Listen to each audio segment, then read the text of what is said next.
तुझको मंजूर नहीं था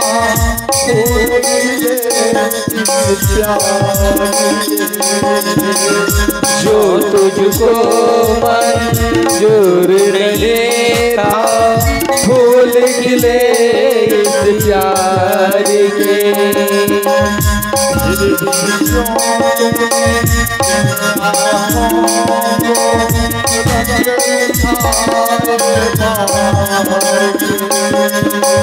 फिर क्यों ने इन आँखों को रंग दिखाया बहार का।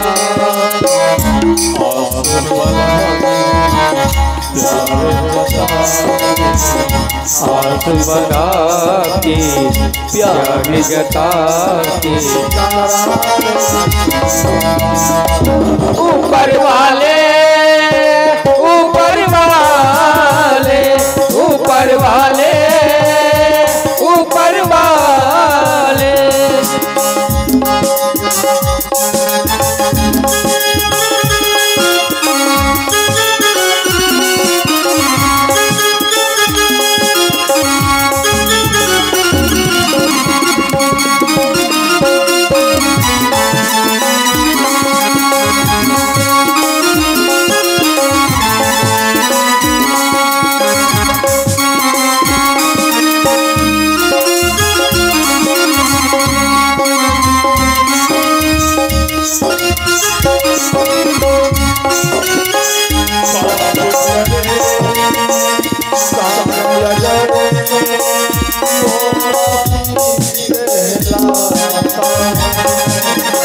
पाप करे इंसान अगर तो वो पापी कहलाता है।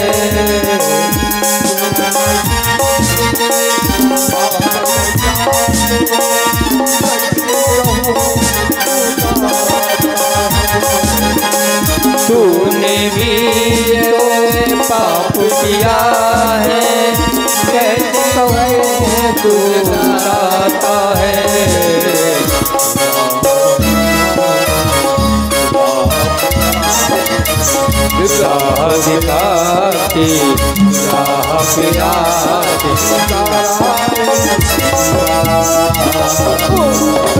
ऊपर वाले ऊपर वाले ऊपर वाले ऊपर वाले बना के क्यों बिगाड़ा रे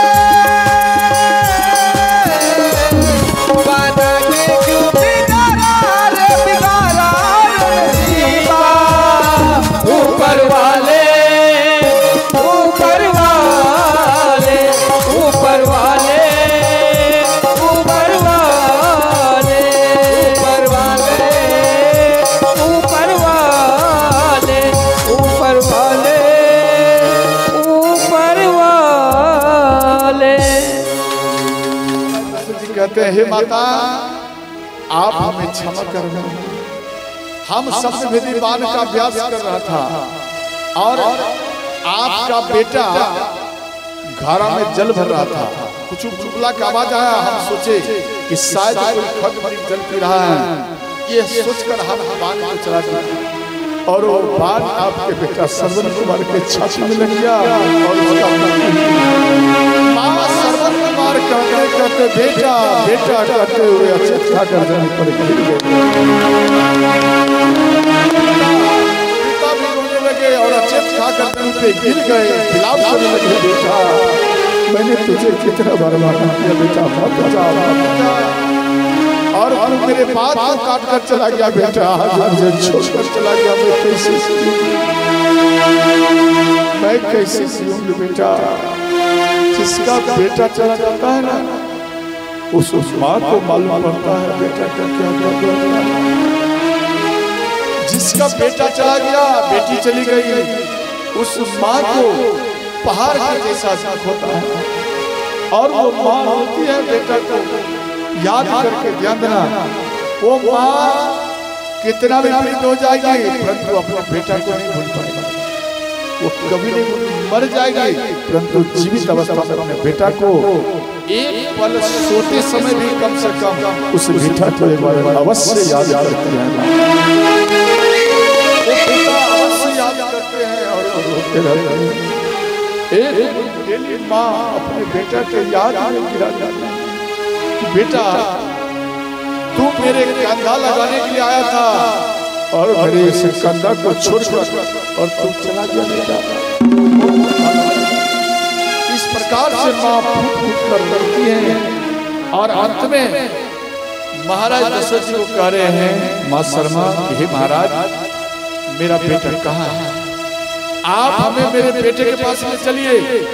तो अंत में गोदी में उठाकर महाराज दशरथ जी इन दोनों को ये सभी माता के किनारे में लाए और श्रवण कुमार को गोदी में उठाए माँ। और माँ ध्यान देना, श्रवण कुमार शरीर के बाल, सिर में जो बाल था उनको सहला रहा, बेटा बेटा तो थक चुका है बेटा, आप बेटा थक चुके हो, इसलिए बेटा आप बोल रहे हो कुछ, बेटा क्या सो गए हो बेटा? अरे बेटा उठो, बेटा उठो, उठ जा बेटा, सुबह हो गया बेटा, देख मैं तेरी माँ बोल रही हूँ बेटा, उठो बेटा। एक समय था बेटा कि ये माँ एक करवट लेती थी और तू उठ करके खड़ा हो जाता था। आज मैं चिल्ला चिल्ला कर बोल रही हूँ, तू क्यों नहीं बोला बेटा? तू बोल। श्रवण कुमार माता पिता, ध्यान देना, श्रवण कुमार ना वो तपस्या क्या है, ना वो पूजा किया है, ना तप किया है, वो केवल माँ और पिता का सेवा किया। आज इतिहास उनको गा रहा है।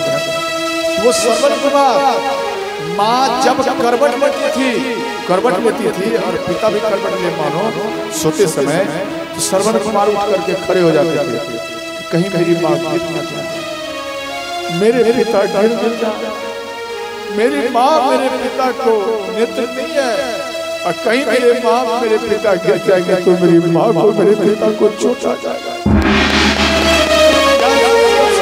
रात भरी जगह रहते थे, दिन में भी हर दम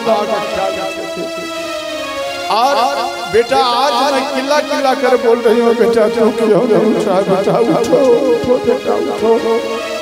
इस प्रकार से माँ और पिता रोते रहे और अंत में बोले, हे महाराज आप लकड़ी इकट्ठा करो, चिता बनाओ।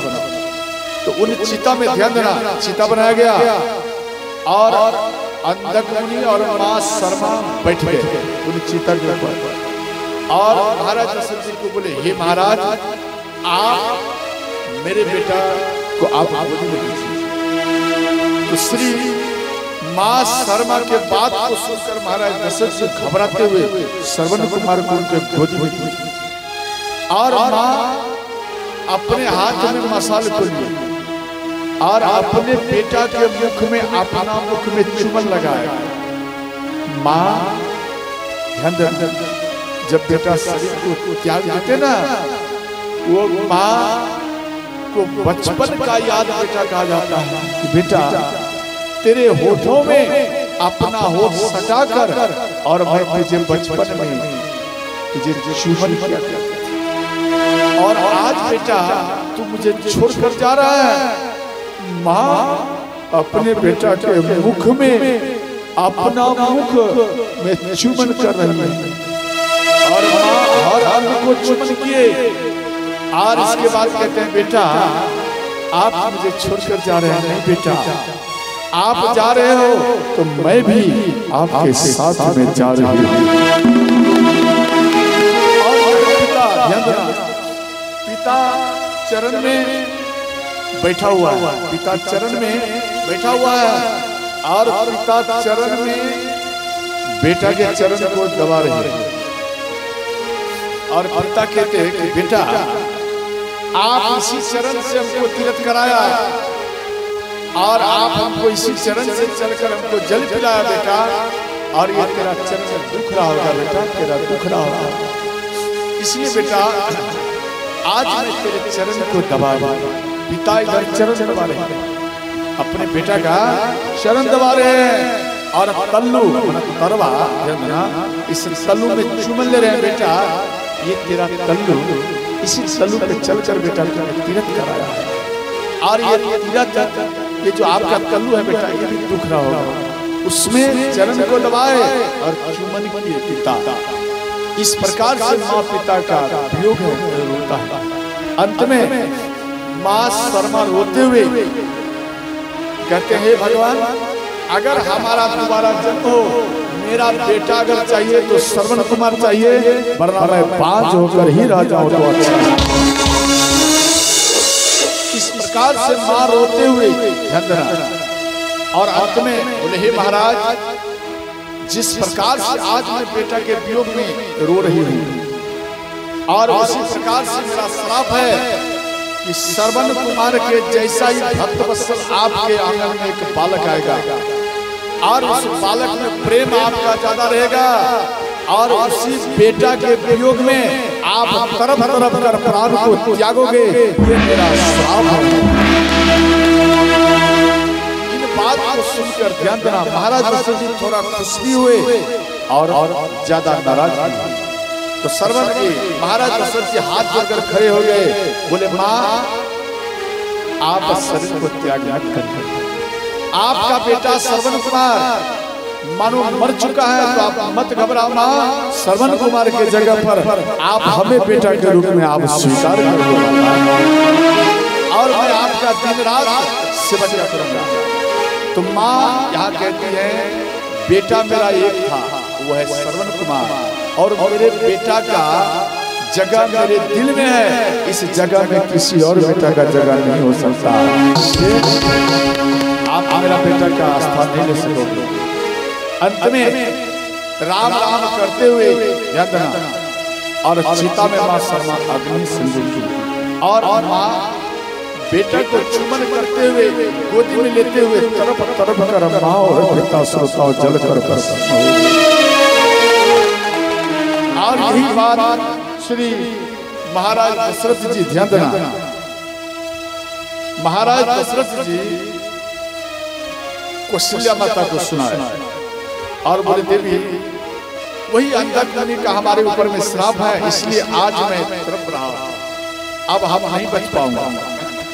और अंत में राम थोड़ा छवि दिखाया तो महाराज दशरथ जी जिधर जिधर देखे उधर उस बेड पर से छलांग मारना और दौड़ते हुए आगे बढ़ जा और दौड़ते हुए जाकर राम समझकर उसको उल्लंघन करे, परंतु वो खुट्टा था, पिलर था।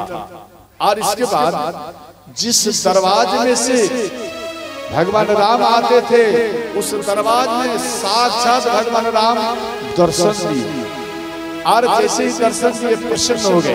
ध्यान देना ये प्रसन्न हो गए और प्रसन्न में ध्यान देना ये प्रसन्न होकर महाराज दशरथ जी बेड पर से छलांग मारे, यानी पलंग पर छलांग मारे और जैसे ही छलांग मारे तो राम को पकड़ने जा रहे थे, फिर मन में सोचे नहीं राम को आज मैं हृदय में बैठा लूं। राम को देखकर अपन नयन को बंद कर राम राम कही राम कही राम राम कही राम तन परिहरि रघुवर राम गए सुविधा। 6 दिन राम के गए हुए थे और 6 बार महाराज दशरथ जी राम राम बोलकर प्राण को त्याग दिया। ध्यान देना यहाँ पर गोस्वामी जी लिखे हैं राम राम कही राम राम राम कही राम तन परिहरि रघुवर राम गए सुरधाम।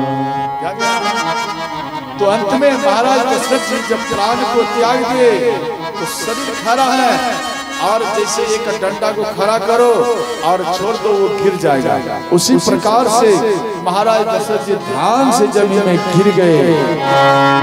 माँ कौशल्या दौड़ते हुए आई और जैसे ही दौड़ते हुए आई महाराज दशरथ जी के हाथ को जैसे ही पकड़ी तो हाथ उनका झुल गए। माँ कौशल्या रोने लगी, हे विधाता आज मेरे पति आज हमें छोड़कर चला गया है। आज सूर्यवंश बुझ गया, सूर्यवंश का दीपक आज बुझ गया है। इस प्रकार माँ कैकेयी, माँ सुमित्रा, माँ कौशल्या रोती है।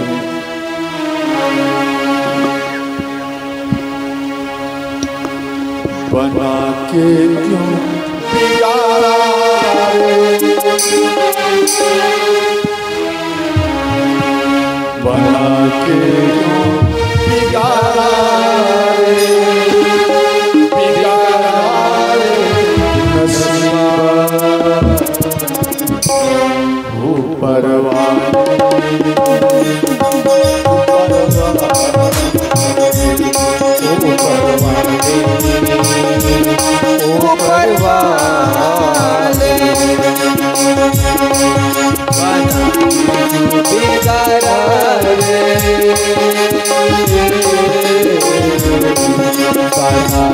क्यों बिगाड़ा रे नसीबा ऊपर वाले, ऊपर वाले, ऊपर वाले, ऊपर वाले।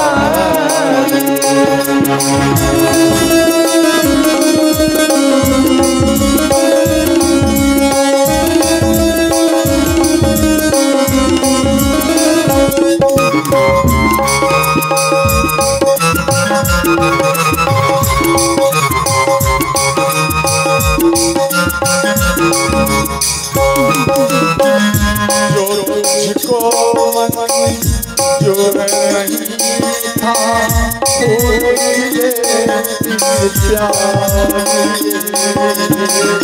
जो तुझको मंजूर नहीं था भूल गिले इस प्यार के।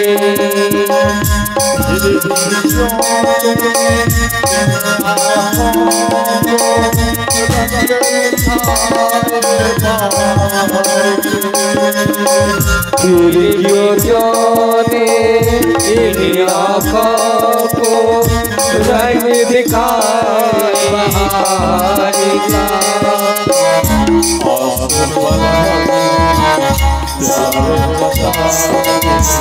साथ बता के प्यार जता के ऊपर वाले, ऊपर वाले, ऊपर वाले, ऊपर वाले।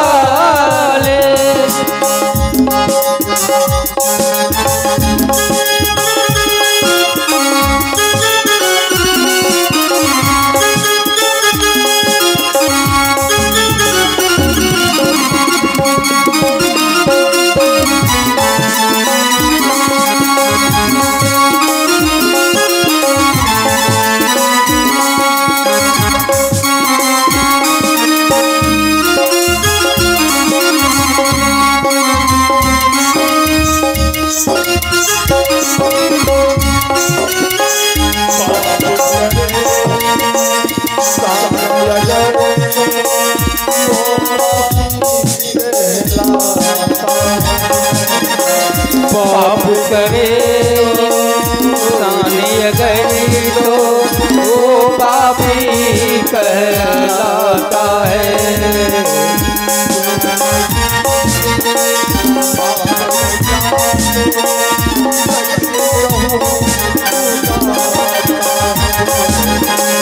तूने भी तो पाप किया है, कैसे तू आता है।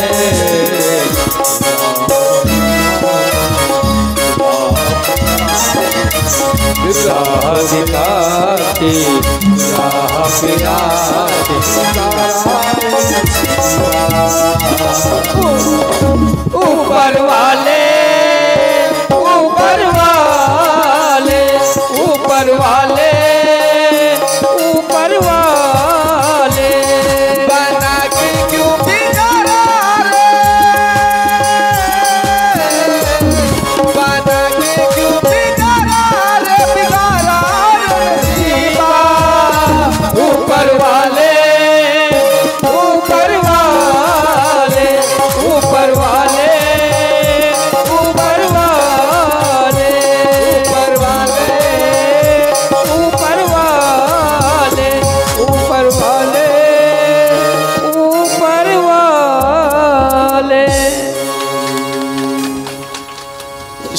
संस्कार से माँ कौशल्या रोते रही और अंत में गुरु वशिष्ठ को इस बात का मालूम पड़ा तो गुरु वशिष्ठ आए और तीनों माताएं को समझाए। इसके बाद एक लकड़ी का कुंड बनाया, यानी लकड़ी का एक नैया टाइप का बनाया और उसमें तेल दे दिए और महाराज दशरथ जी के शरीर को रख दिया गया।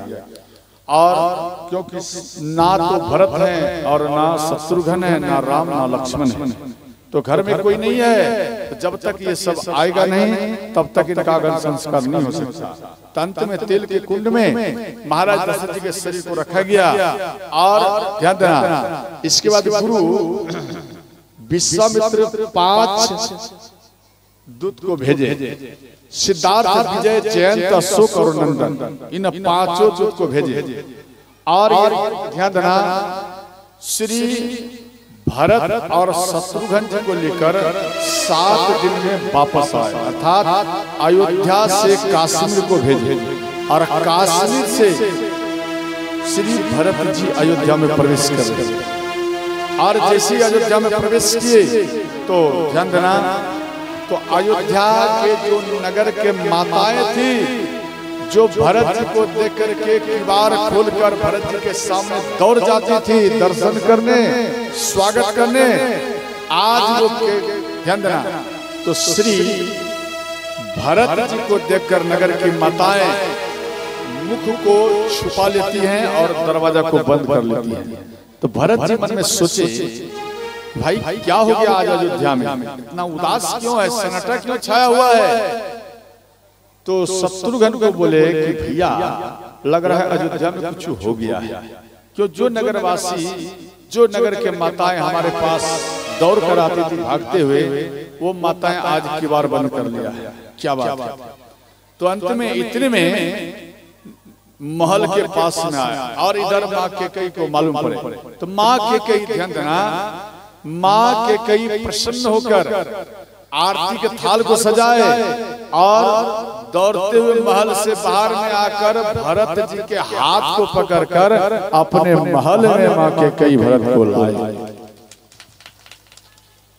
और जैसे ही लाए, ध्यान देना, जैसे ही लाए तो श्री भरत जी कहता है, माँ क्या बात है, आप सफेद वस्त्रों में हैं और मेरे भैया राम कहाँ है। देखो, प्रथम शब्द में राम को ढूंढा और दूसरा शब्द में माँ सीता कहाँ है, मेरे पिता कहाँ है और मेरे भैया लक्ष्मण कहाँ है माँ। तो इस बात को सुनकर ध्यान देना, तो कैकेयी माता बोली कि बेटा मेरा नहर का समाचार बता, बात को काट रहे हैं, मेरा बेटा का मन मेरी तरफ, ये सब बात को छोड़ बोलो बेटा मेरे नहर का समाचार बोल। तो यहाँ श्री भरत जी कहते हैं, नहर का समाचार माँ सब ठीक है, पहले ये बता मेरे भैया राम कहाँ है। तो माँ कैकेयी सोच लिए नहीं, ये बात बिना पूछे नहीं छोड़ेगा। अंत में भरत जी बोले, माँ बोली कि बेटा आप जी भर के राज करो, आपके पिता से हम तेरे लिए वर मांगे, 2 वर तेरे पिता के पास में थे, राम का राज तिलक होने वाला था और इसमें हम मांग लिया। तो भरत जी बोले, माँ आपने क्या मांगा जरा बताओ। बोले बेटा तेरे लिए हम राज सिंहासन मांगे हैं और दूसरा वर क्या मांगे। बोले दूसरा वर मांगे हो राम के लिए 14 वर्ष वनवास, और राम चला गया वनवास, उसके पीछे में सीता भी गई और बार बार लड़ते थे लक्ष्मण सबसे, वो लक्ष्मण भी लड़ने वाला चला गया बेटा, अब तेरे ऊपर कोई खतरा नहीं, अब तू जी भर के राज करो बेटा, आप जी भर के राज करो। और 14 वर्ष जब बीत जाएगा तो राम को मन वन में ही लग जाएगा, वो अयोध्या वापस नहीं आएगा, इसलिए आप जी भर के राज करो। तात तात तात पर भूमि तल व्याकुल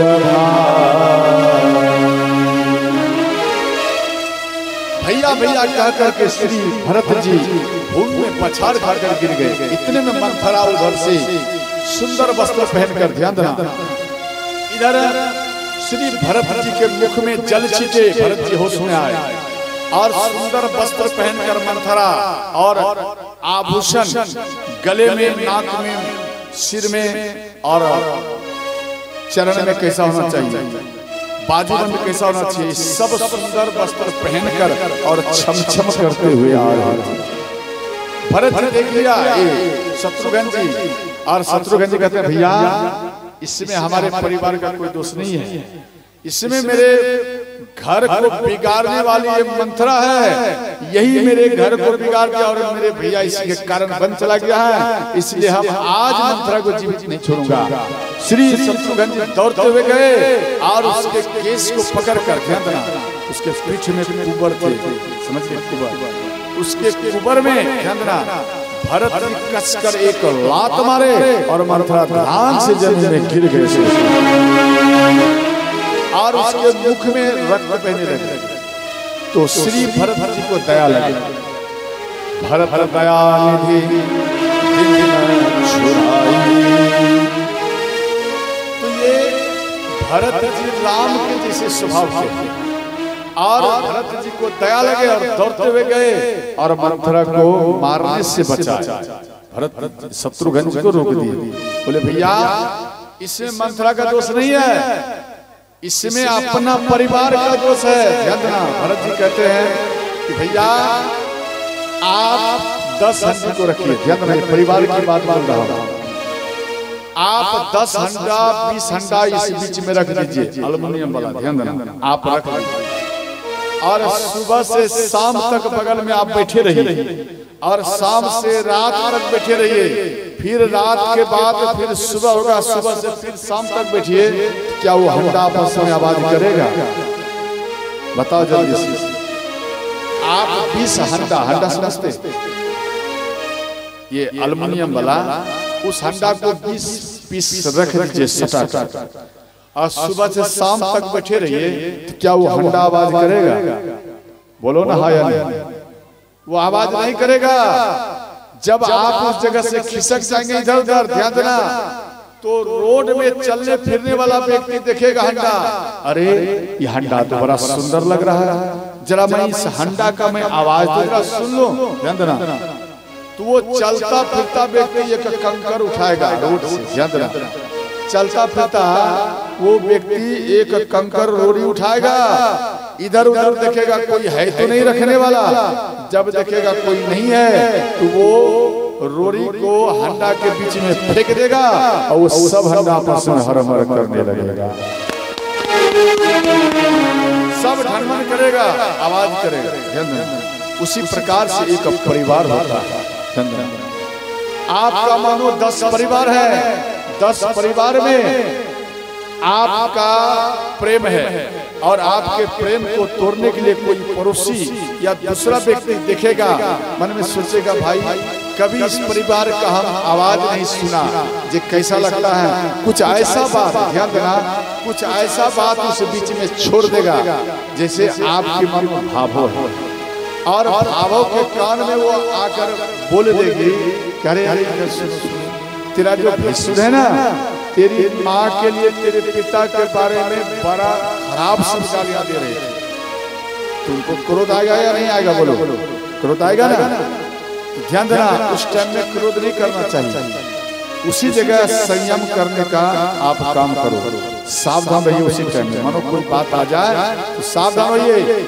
अगर बुद्धिजीवी आपकी बेटी होगी या पुतहू होगी, वो सावधान हो जाएगी, मानो गालियां दिए मेरे पिता या माँ को, कोई बात नहीं, मैं अपने भैया को पूछूं, समझे, अपने भैंसुर से पूछेंगे, ध्यान देना। तो मीटिंग बैठाइए, घर में बैठक बैठाइए और उनको पूछिए कि भैया क्या आप मेरी माँ मेरे पिता को गालियां दिए थे? तो वो पूछेंगे कि हमको गालियां नहीं दी। तो फिर अच्छा बता कौन बोले?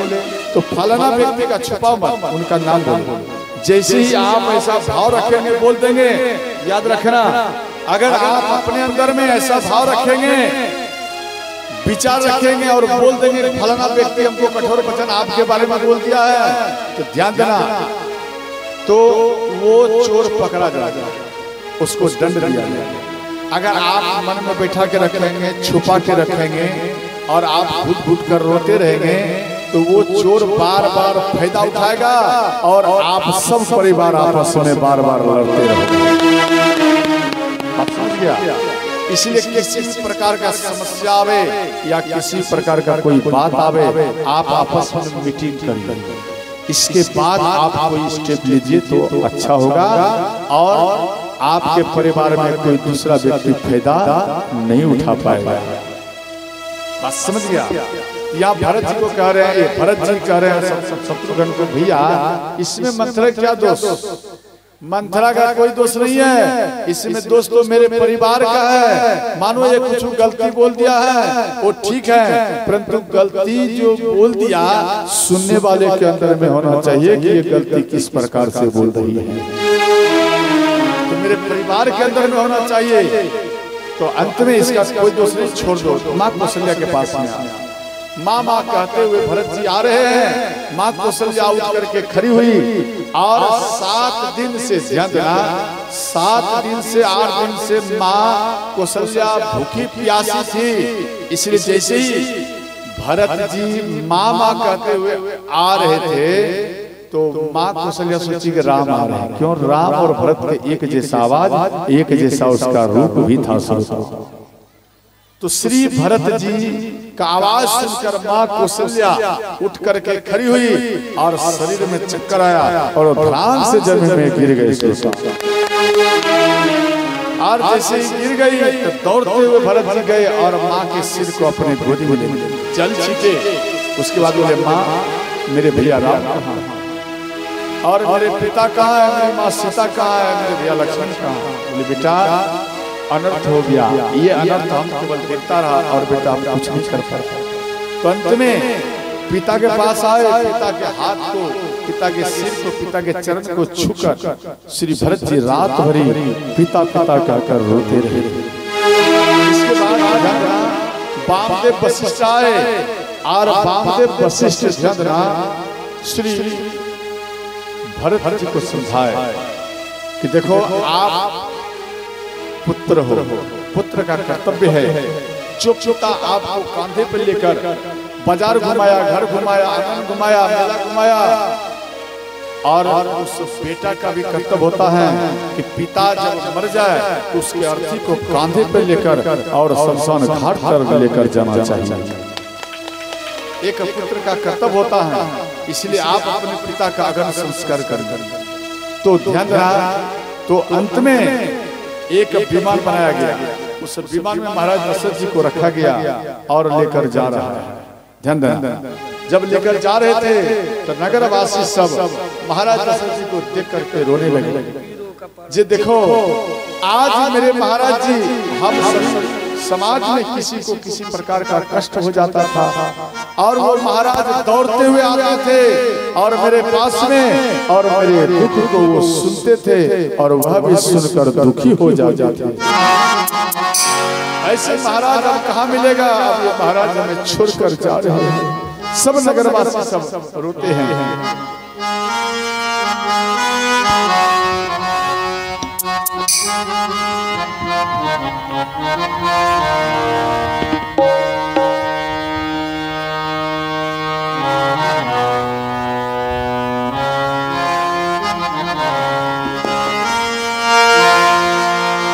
जब जाए गाया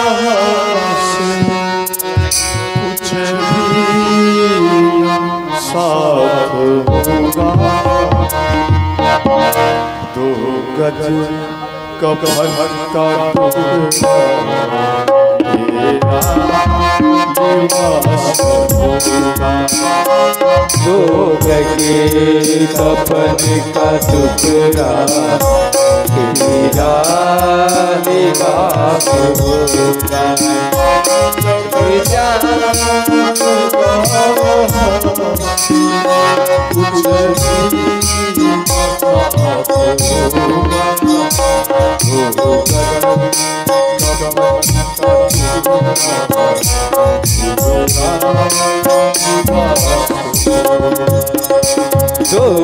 लगे कफन का टुकड़ा तेरा निवास होगा।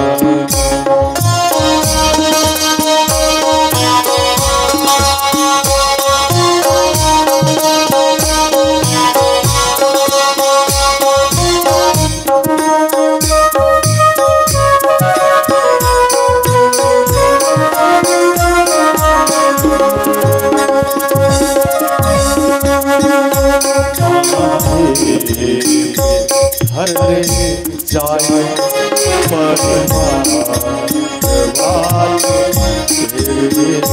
कान्हे घर ले जाए परिवार काल तेरे। जब ये शरीर में से प्राण निकल जाएगा तो जो आपने सुंदर सुंदर वस्त्र को पहना है वस्त्र हट जाएगा और मात्र 2 गज का कपड़ा आपके शरीर में निपटा दिया जाएगा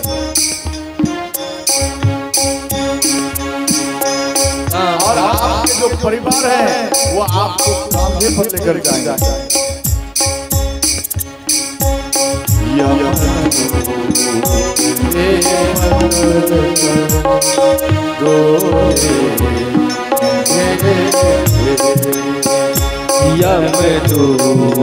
तुम्हें पकड़ कर डोले धीरे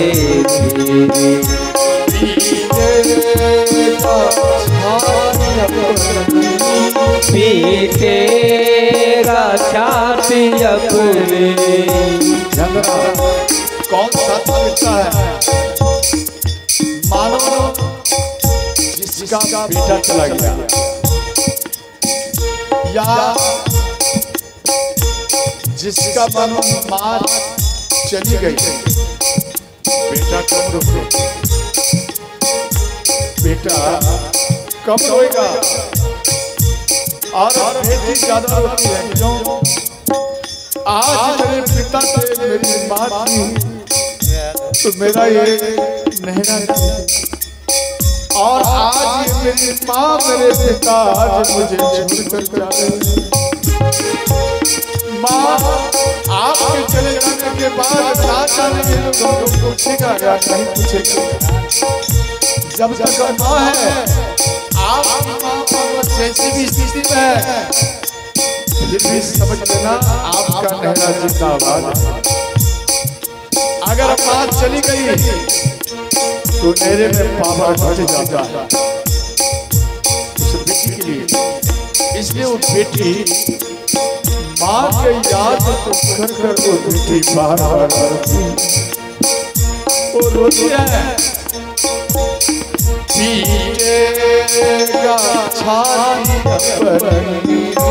पीटेगा छाती अपने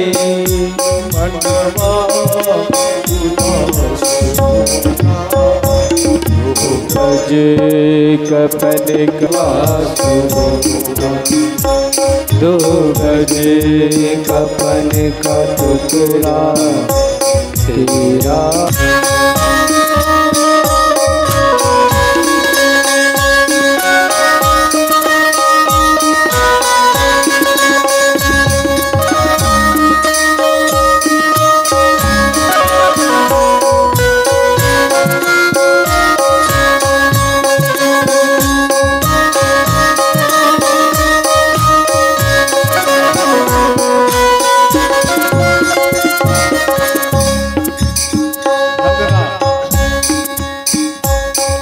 जब किनारे में जाते हैं लेकर तो आप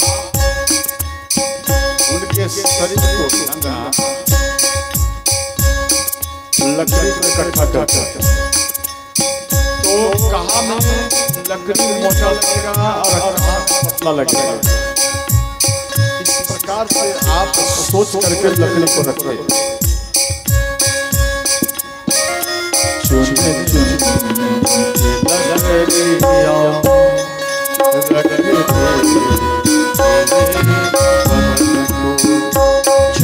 चुन लकड़ियों में रख दे तेरे कफन को।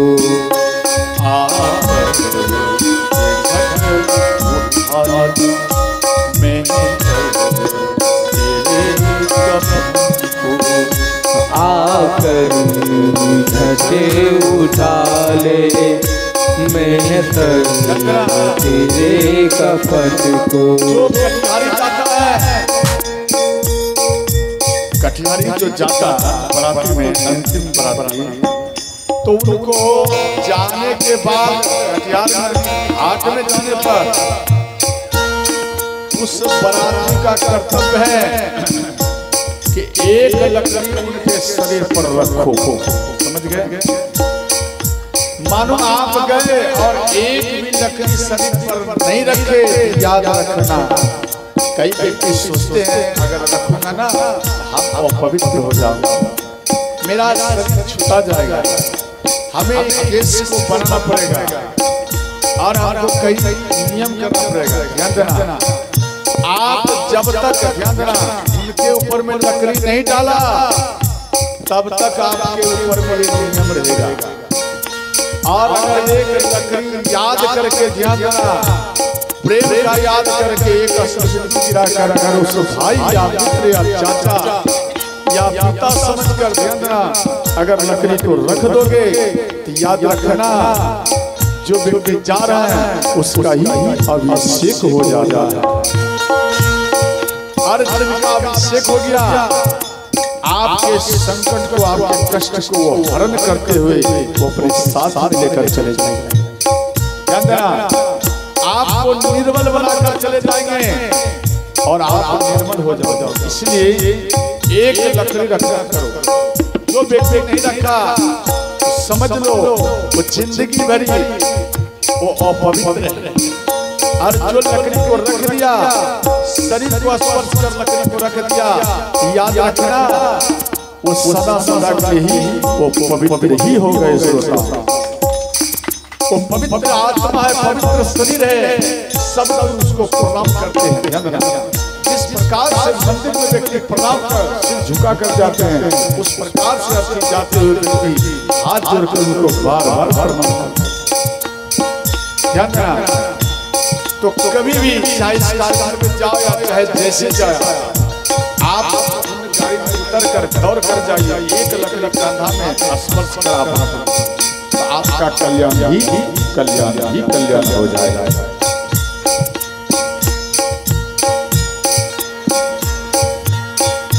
चुन चुन के लकड़ी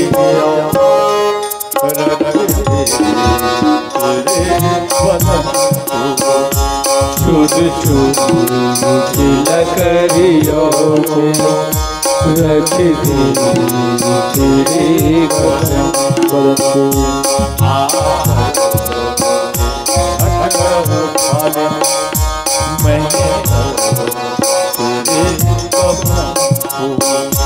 आकर उठा ले मैंने तेरे कफन को।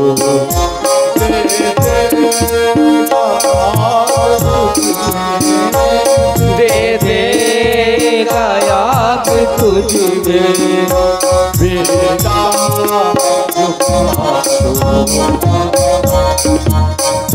एक बात बताइए,